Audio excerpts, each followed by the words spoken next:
नमस्कार, प्रणाम आप सभी श्रोतागण को। मैं गणेश कुमार। कैसे हैं? आशा करते हैं आप लोग अच्छे होंगे। मेरे फेसबुक पेज को आप लोग फॉलो, शेयर और वीडियो अच्छा लगे तो कमेंट ज़रूर कीजिएगा।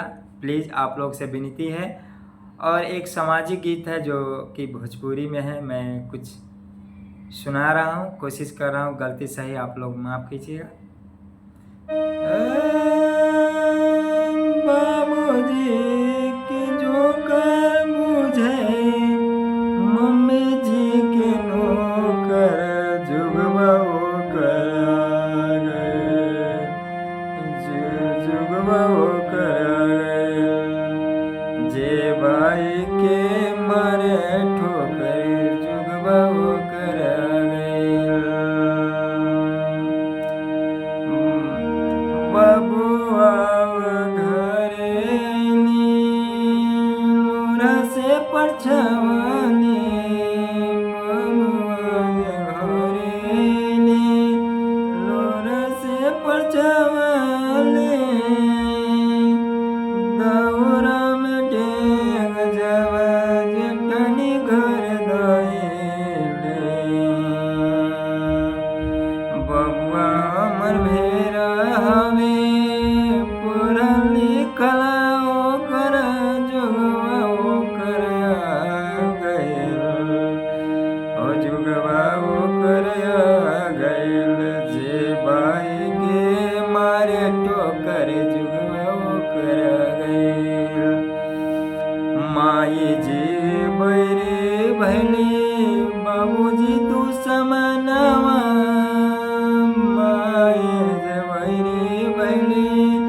बाबूजी तू समानवा, मेहरी बैली बिया सबसे भारी धनमा,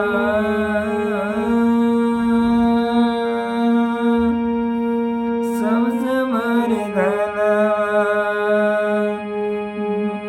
बीबी खाली खो मेवा खाले, बीबी खाली मेवा, माए फाक ताटे चोकर, जुगवा होकर आ गइल।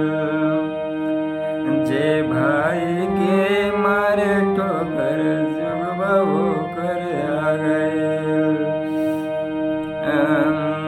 मुहवा से आवा टाटे गरिए विधाता,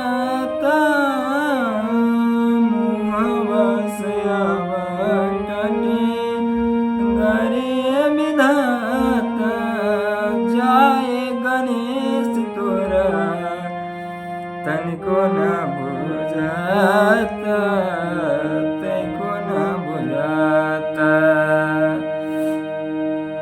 भले नीरवांस रहती, भले नीरवांस रहती, खैती नहीं ठोकर, जुगवा होकर आ गइल।